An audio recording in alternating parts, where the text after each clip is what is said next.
Please open up. I can't do that, darling. I can't. Infection.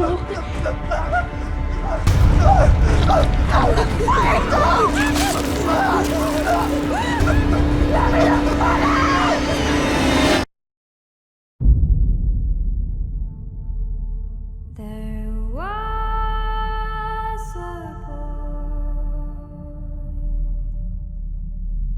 a very strange, enchanted boy.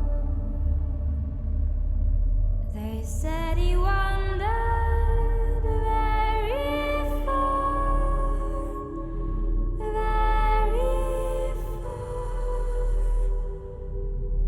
over land and sea.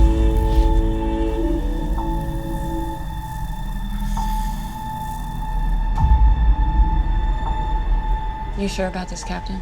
How do you mean? We don't know what the fuck's out there.